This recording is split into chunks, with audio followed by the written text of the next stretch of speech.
Zé Roberto, Pois não. vou fazer uma pergunta aqui. Claro. Considerando esses números que estão aqui, de participantes, considerando o patrimônio que está lá na Fundação Rio Grandeza do Plano BD, se nós colocarmos assim, 2 atuários para trabalhar nesse processo de fusão, né, cada um trabalhando independente do outro, eles vão chegar no mesmo resultado? Se eles utilizarem as mesmas premissas, inclusive taxas de juros, e a mesma metodologia de cálculo, o resultado necessariamente tem que ser o mesmo. Mas aí tem um se. Mas não tem como ser diferente, porque são hipóteses, e quem escolhe as hipóteses é o atuário.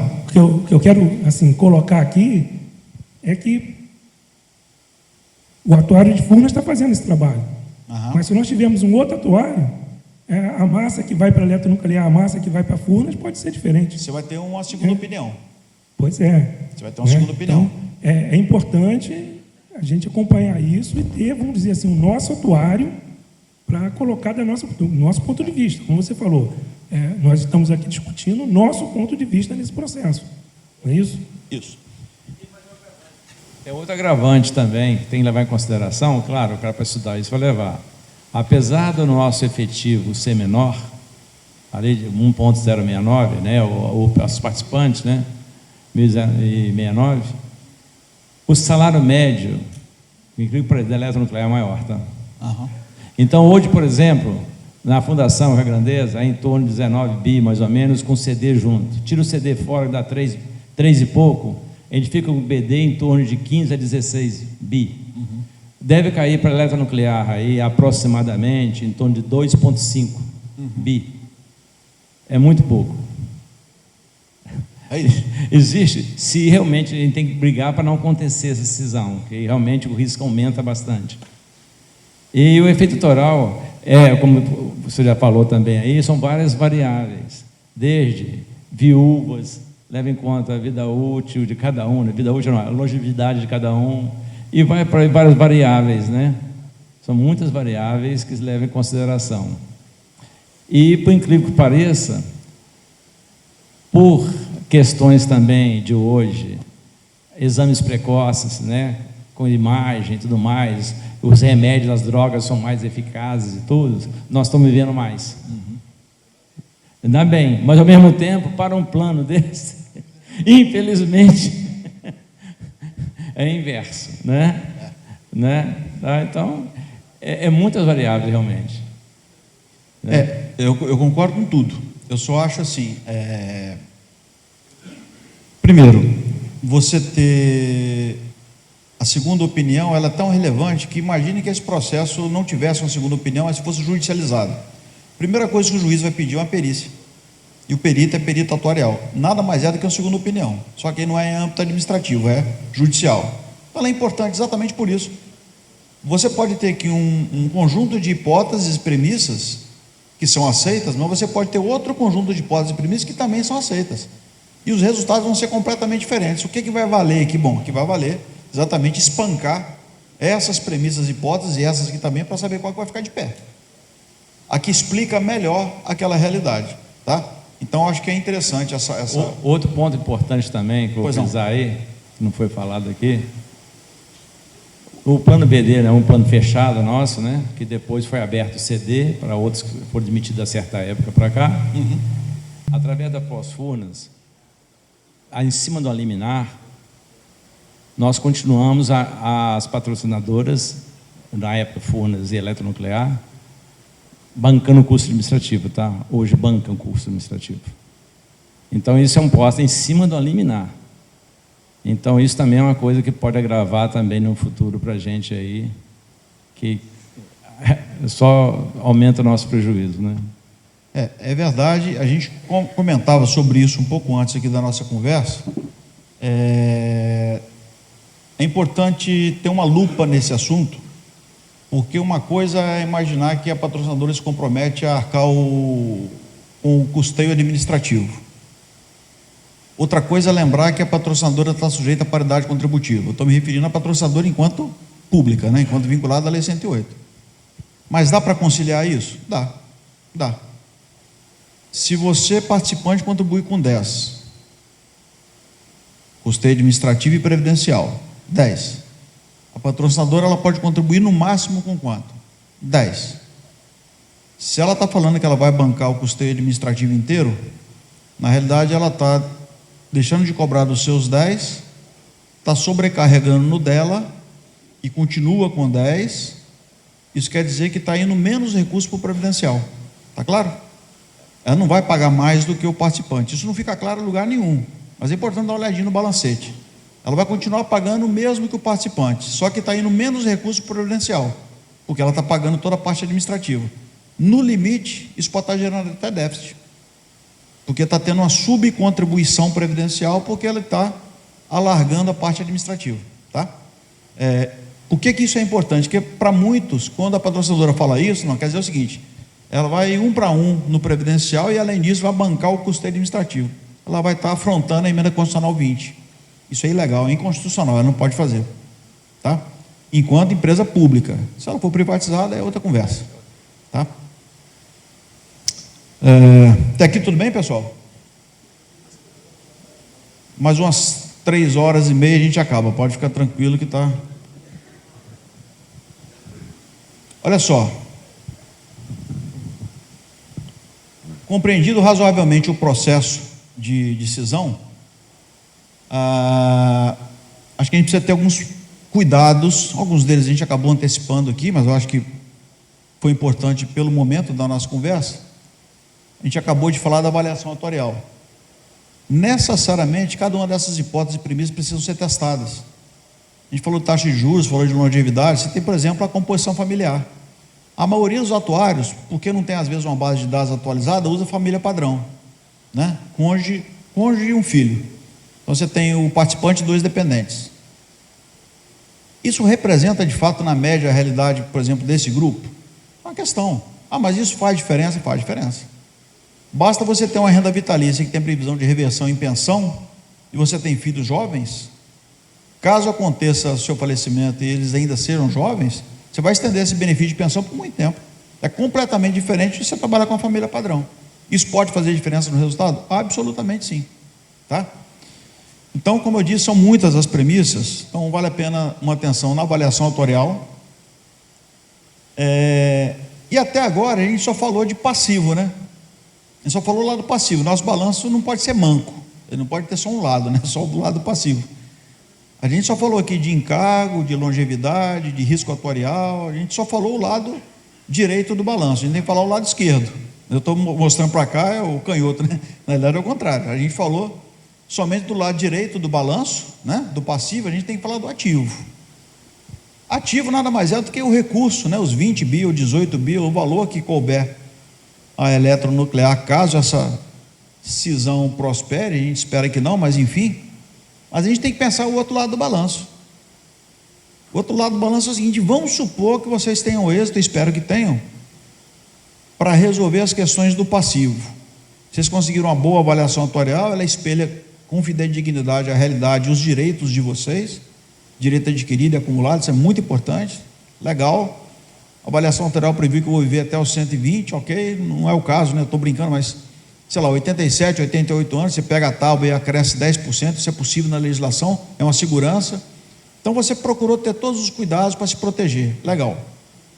Mas aí tem o outro lado, que é o lado dos ativos, que dimensionou o passivo. Como é que você divide agora? Agora nós não vamos dividir mais a sala como passivo, a gente vai dividir agora a montanha de recursos que vocês têm. Só que essa montanha aqui é de Furnas e da eletronuclear. E a gente precisa dividir para fazer com que a eletronuclear tenha o seu quinhão e Furnas também. Como é que a gente divide? Bom, primeiro que necessariamente tem que se fazer isso, não tem alternativa. Você vai ter de fato, aliás, esses planos já deveriam ter hoje segregação real de ativos de acordo com a lei, mas não tem. E não é um privilégio da Real Grandeza, não. A entidade nenhuma praticamente tem segregação real de ativos, por alguns motivos, né? Eu cito aqui só 2. Primeiro, você tem ativos que são indivisíveis. A Real Grandeza tem imóveis na sua carteira de investimentos? 4, né? Não é isso? 4 imóveis. E aí? Quem fica com os imóveis? Porque você não vai colocar 20 metros para um e 60 para o outro, né? Não dá para fazer assim. A escritura só, o imóvel só. Esse imóvel é indivisível. Ele vai ficar com um plano e não vai ficar com o outro. E como é que o plano que vai ficar com o imóvel vai remunerar o outro? Em espécie? Será que o plano que vai ficar com o imóvel está ficando com um bom negócio? Será que é justo? Eu coloco como interrogação, porque não tem resposta. Isso aqui é um assunto que também não está regulamentado. Você vai escolher os ativos melhores e piores e vai alocar em um plano e não em outro? Essa é a primeira questão, tem que ficar atento. Segundo, você tem ativos que são ilíquidos, você tem até ativo que diz respeito àquele plano de benefício. Mas se você precisar vendê-lo, precisar ir a mercado, você não tem mercado. Uma série de ações que todo mundo tem, não é só a Rio Grandeza, que não tem liquidez. Até porque o objetivo de aquisição foi de longo prazo. Mas agora você precisa, de alguma forma, fazer essa liquidez. Mas peraí, mas eu estou fazendo só a cisão, não. A gente vai ver mais adiante que a cisão por si, eu acho que eu já convenci vocês que a cisão pela cisão não faz sentido. Pode até fazer sentido para o patrocinador no passo seguinte, mas pela cisão só não. Né? Então quer dizer que essa parcela cindida vai ter algum destino, seja ele qual for. Para isso, para ele ter destino, tem que ter liquidez. Tá? Tem que ter liquidez. A gente vai explicar por quê. Então você tem esse outro risco, né? O ativo que é ilíquido. Como é que você vai fazer para fazer a segregação real de ativos? E aí você tem política de precificação de ativos. Coisa básica, você tem ativos que são precificados, contabilizados na chamada curva do papel. Você comprou um papel pré-fixado a 12% ao ano.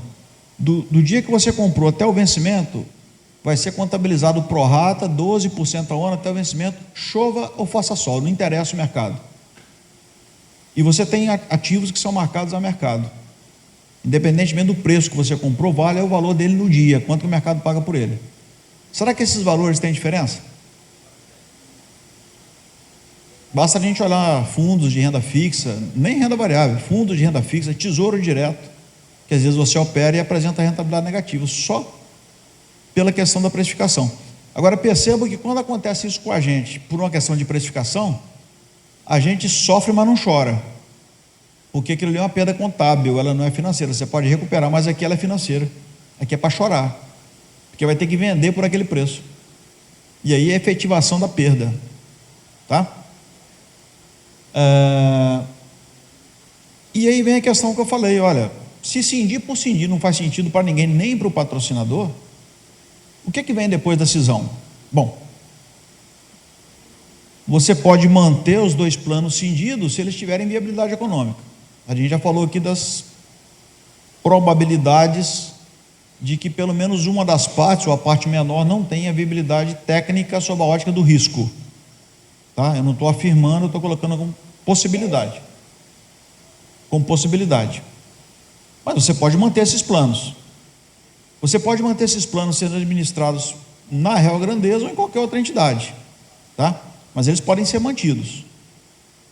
Mas se não tiverem viabilidade, é muito possível que sejam objetos de retirada de patrocínio, acabar com o plano. Nós já tratamos isso aqui também com vocês e os efeitos, né? Mas eles podem ser também objeto de transferência de gerenciamento para outra entidade, quer dizer, vão ser mantidos e vão ser transferidos para outra entidade. E ao fazê-lo, eles podem, num outro momento, ser objeto de fusão ou incorporação, como foi apresentado ali como hipótese, né? De reunir as parcelas BDs desses planos cindidos e transformá-lo em um plano BD, que eventualmente o risco de longevidade esteja mitigado. Isso faz tecnicamente muito sentido. Somente o risco jurídico é que não recomenda essa operação, mas ela é possível, não tem nenhuma contraindicação. No caso para a Eletrobras, porque tem chefe, tal, aí se enquadra nisso. Agora a eletronuclear não se enquadra. Pois é. E aí é o grande risco eletronuclear. Exatamente. Eu diria assim, ó, da mesma forma que você poderia fazer uma fusão com os planos do setor elétrico, nada impede que você faça uma fusão com qualquer outro plano BD de qualquer outro setor. Basta o outro patrocinador aceitar esse risco. Não, o termo de fato é a transferência de gerenciamento, porque é coletiva, a portabilidade é individual, é o participante que faz. Quando é coletivo, é a transferência de gerenciamento do plano, porque vai todo mundo. E quando chegar na entidade, a fusão ou incorporação é uma outra operação, que pode acontecer ou não, tá? Então vamos supor, cindiram os planos, e os dois planos vão ter a transferência de gerenciamento para outras entidades quaisquer. E a Real Grandeza deixa de existir. Hipótese, eu não estou nem pregando isso, muito menos defendendo. Mas se isso acontecer, quando esse plano chegar nas entidades de destino, eles podem ser mantidos do jeito que estão, caso tenham viabilidade, ou podem ser objetos de retirada de patrocínio, o que poderia acontecer antes da transferência de gerenciamento, poderia ser na origem, ou uma fusão ou incorporação. Mas a quais planos? Algum outro plano que aquela entidade administre, que eventualmente esteja com o risco atuarial agravado, e com essa nova massa, porque acontece isso, você tem o processo inverso, você tem duas massas pequenas com risco alto. Se você consegue reunir essas duas massas, você vai ter pulverização de risco, que é a lógica que foi mencionada ali, que pode estar passando, não é isso? Pelo racional da Eletrobras, e faz sentido tecnicamente, só que faz sentido com qualquer plano. Se a entidade administra lá um outro plano BD pequeno e recebe, não que o plano da eletronuclear seja pequeno, mas recebe a massa e o patrimônio da eletronuclear, isso pode ser um fator de mitigação do risco daquele primeiro plano e da própria eletronuclear. Então eu não descartaria. Só que como a natureza do plano BD é mutualista, dependeria da anuência do outro patrocinador para compartilhar risco, o que é muito improvável de acontecer. Existe uma hipótese também, é o seguinte: caso, infelizmente, venha acontecer a cisão, tá, que a gente não deseja, a Eletronuclear hoje, ela participa ela é patrocinadora da Núcleos, junto, na Núcleos, por exemplo, tem lá no CLEP, tem no INB, e são 3, se não me engano, patrocinadoras, e com a Eletronuclear. Porque quando houve a cisão, quem entrou depois de 97 na Eletronuclear virou Núcleos. E nós ficamos um plano extinção no BD. Pode ser também que a empresa está pensando, acredito também, que para ela também julgar o BD para Núcleos, claro que tem que mudar o estatuto lá, mas ele ficar estanque, ou seja, continuar sendo as mesmas regras do coisa no BD, pelo menos em termos de custo administrativo, seria mais econômico para a empresa. Estou falando da distribuidora eletronuclear. Faz sentido. É um caminho. Faz também, sentido. Claro. na pior das hipóteses, né? Faz sentido sim. Porque esse ponto, hoje a estrutura da Rio Grandeza, o que aconteceu com a Rio Grandeza? Por ela ter começado, ela copiou muito a estrutura de Furnas. Isso é uma história que existe. Copiou muito a estrutura de Furnas e muitos benefícios. Já tem ideia? Eu fui conselheiro lá durante 4 anos e meio, terminei em 2020. A participação de lucro lá era 2,5%, quase 3%, 3 vezes salário, 2,5% salário. Para a gente diminuir para 1,5% foi difícil, porque todos os benefícios existiam, passava para a Rio Grandeza, porque tinha poucos aposentados. Só que o sistema depois virou, inverteu. Começou muito mais aposentado, então começou a ver o custo administrativo altíssimo. Perfeito. E hoje o custo ainda é alto ainda. Então talvez um caminho que talvez vá ocorrer, e se infelizmente acontecer isso, é a gente negociar com a própria empresa, vai ter interesse, e a gente levar o plano estanque, fazer uma regra existente, só como você falou, o valor menor, o risco é maior também. Não, faz todo sentido, e agradeço a sua contribuição, porque ela vai na linha da minha expectativa, que a minha expectativa era isso, né? Do que a gente está falando. A minha também. Do que a gente está falando, a gente procurar saídas, né? Alternativas. Essa pode ser uma delas, né? Então, obrigado, eu acho que é isso. Acho que para algumas coisas que não tem solução, é como eu disse, existe a previsão legal de realizar. Se a patrocinadora e a Real Grandeza atender a todos os requisitos legais normativos, a previ que não tem como impedir. E principalmente o seguinte: hoje a diretoria toda da Eletronuclear só tem um membro que é BD. Olha bem, muito difícil, tá? Tá claro. Então, assim, se atender a todos os requisitos, a previ que não pode falar não. Isso é bom para o sistema, porque imagina que se ela pudesse ter a liberdade de falar o que ela quisesse, a revelia do que está na lei e na norma, poderia ser em desfavor do sistema. Então é positivo que seja assim. Por outro lado, nem sendo, se atendidos todos os requisitos técnicos e legais e normativos, e o processo chegar na Previc, ela não tem como não licenciar, a não ser que haja, por parte da parte interessada, a apresentação de memoriais, de documentos que evidenciem a inoportunidade, a inconveniência, a ilegalidade, a impossibilidade de se proceder àquela operação de cisão. Se isso tiver demonstrado, tecnicamente comprovado, evidenciado o prejuízo coletivo, a Previc não tem como aprovar, porque você tem um documento impeditivo dentro do processo administrativo, mas é somente nessa hipótese, não vejo outra, tá? Em âmbito administrativo. Agora, é claro que em âmbito judicial, né? Então, assim, nós temos essa questão da transferência de gerenciamento, que é uma possibilidade, e depois da transferência de gerenciamento, essas possibilidades também alternativas aqui discutidas, de fusão ou de incorporação de planos, que pode até ser um caminho de solução, né? Como já aqui exemplificado. Só fazer uma observação: a transferência de gerenciamento, essa sim tem normas, né? Existe uma resolução de número 51 do Conselho Monetário Nacional, e a própria resolução Previc número 23, ela regulamenta essa resolução e fala como é que funciona esse processo de transferência de gerenciamento, que basicamente é o seguinte: o plano que vai ser transferido, ele fica intacto, você não pode mudar nada no plano. Os recursos garantidores em geral são transferidos em espécie. É uma questão óbvia, né? Se a gente tem preocupação na cisão de transferir um ativo ruim de um plano para o outro, de um grupo para o outro, imagina transferir um ativo ruim de uma entidade para outra. E a entidade que vai receber, ela tem que aceitar aquele ativo. E tudo isso é detalhado num documento chamado Termo de Transferência de Gerenciamento, que é feito entre as partes, e a Previc não toma nem conhecimento. Eu já participei de vários processos de transferência de gerenciamento, o último deles foi da ANAPAR, entre a Viva Previdência e a Petros, e não há chance de você conseguir conciliar substituição de titularidade de algum ativo. É TED, foi feita uma TED de 565, se não me falha a memória, 565 milhões da Petros para a Viva Previdência em espécie, e acabou. Não tem esse negócio de transferir imóvel, não sei o que lá, é espécie, né? Então esse é um ponto importante, porque vai exigir atenção àqueles riscos que eu mencionei anteriormente, de liquidez, né? O ativo que é ilíquido, o ativo que é indivisível. Então eles são normalmente em espécie, é um procedimento simples.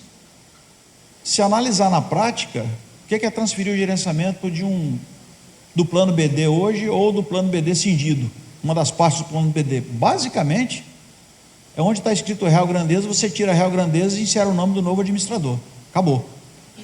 Transferência de gerenciamento sob ótica formal é isso, né? E a partir daí vem a questão da transferência do patrimônio, dos recursos financeiros. Acabou, não tem mais nada não. Isso é transferência de gerenciamento. E por conta disso o plano se mantém em funcionamento normal durante todo o processo. Já os processos de fusão e incorporação, já que eles foram mencionados até como possibilidades, né, de ocorrerem, é importante lembrar que esses não são normatizados também, né? Só tem a previsão legal.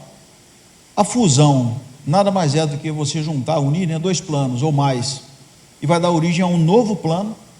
Então vai ser criado um outro plano resultante da fusão daqueles dois primeiros ou mais. A diferença para a incorporação é que você não cria um novo plano. Então, se um plano é incorporado por outro, você vai ter um plano incorporado e um plano incorporador, tá? É um que absorve o outro, ele continua existindo.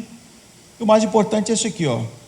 Na fusão, o novo plano sucede aqueles outros planos em todos os seus direitos e obrigações, e na incorporação, aquele que está assumindo, né, está incorporando o outro, assume todos os seus direitos e obrigações.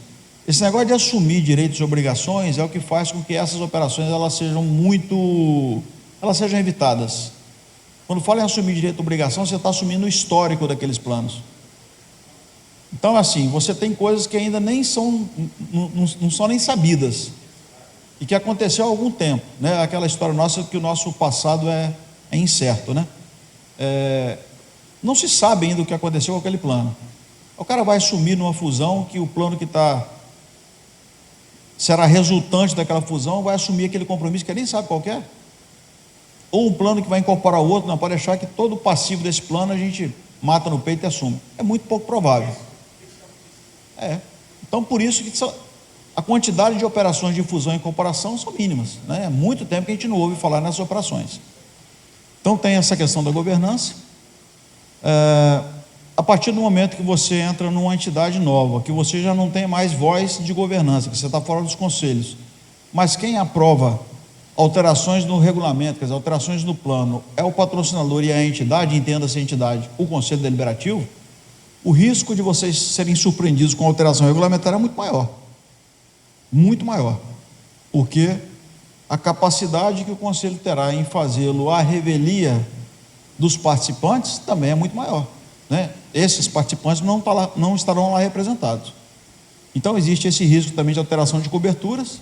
Lembrando que quando a gente fala em alterar a cobertura, é que o nosso sistema tem defeito. A gente até consegue, às vezes, quando altera um regulamento, você fazer uma preservação do direito adquirido.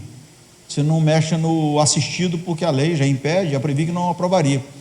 Mas poucos fazem transição, então não respeita direito acumulado. Ao invés de fazer uma rampa, se faz um degrau, se faz um rompimento, né? A regra até aquela data é uma, a partir do dia seguinte é outra. E não há impedimento legal de fazer isso. Só que com isso você não respeita direito acumulado, que tem previsão legal de ser respeitado, né? Então o problema da alteração de cobertura são essas rupturas, né? O risco de receber ativos de pior qualidade por meio de substituição de titularidade. Então é aquilo que eu falei, olha, o imóvel não é bom, mas se puder alocar esse imóvel nesse plano, basta substituir essa titularidade, como se fosse uma venda na realidade, né? Você muda o proprietário daquele ativo, e isso vale para imóvel e vale para qualquer outro ativo. A CVM admite a substituição de titularidade de praticamente qualquer título de valor mobiliário no mercado de capitais, né? Mas é possível fazer essa escolha de ativos e colocar o ativo ruim de um lado e bom do outro? Absolutamente sim. Isso não está normatizado, como mencionei anteriormente. Perdas financeiras decorrentes da realização de ativos, a gente já mencionou a questão dos ativos ilíquidos e indivisíveis.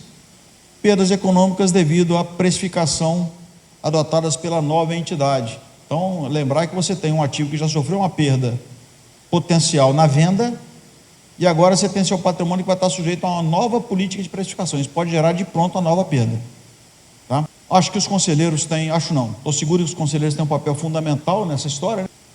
Olha só, os conselheiros precisam atentar para essas situações de risco, pelo menos essas que a gente apresenta aqui, na minha opinião.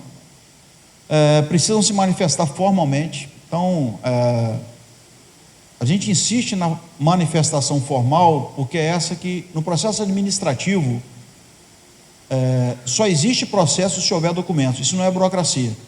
Se a gente estivesse falando aqui de direito penal, só existe crime se tiver corpo, né? Que é a mesma coisa, só tem processo se tiver documento.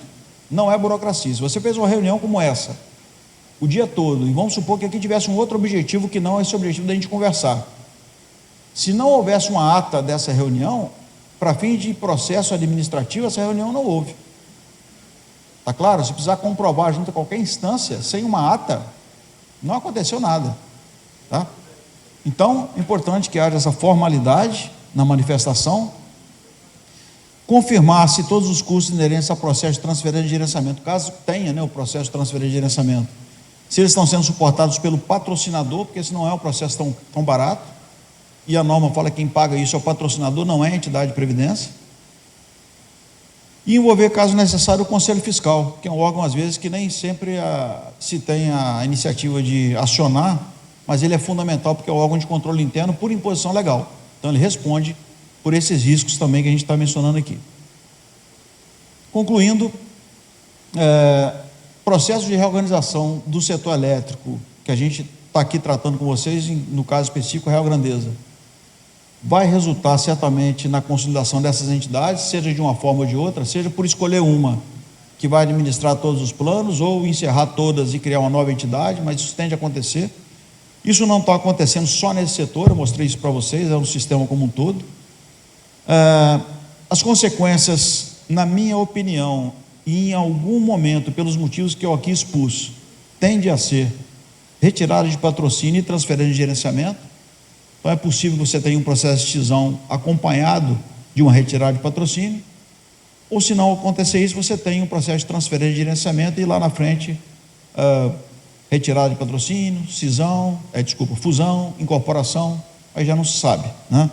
Mas não será somente cisão, na minha opinião, vai ter consequências.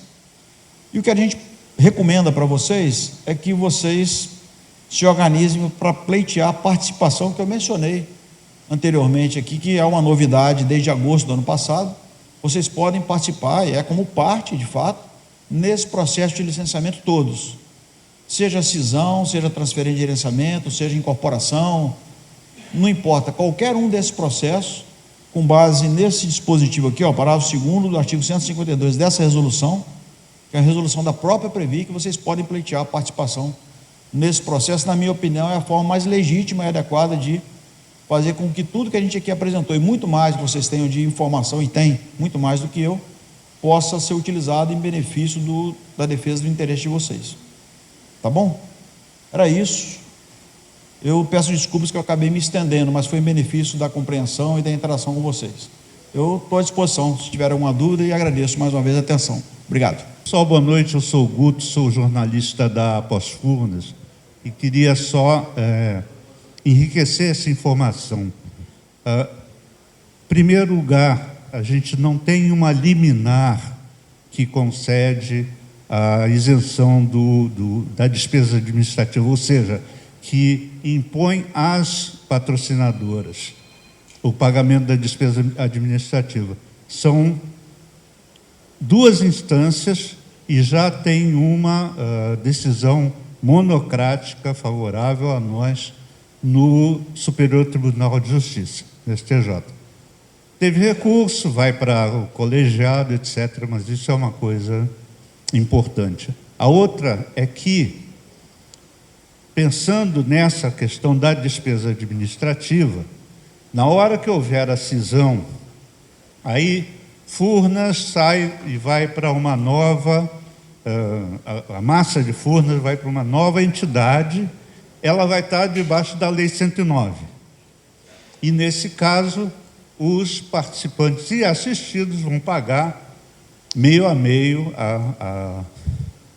o custo administrativo, que, aliás, só como informação, estava na base de 44 milhões por ano, o custo do Plano BD.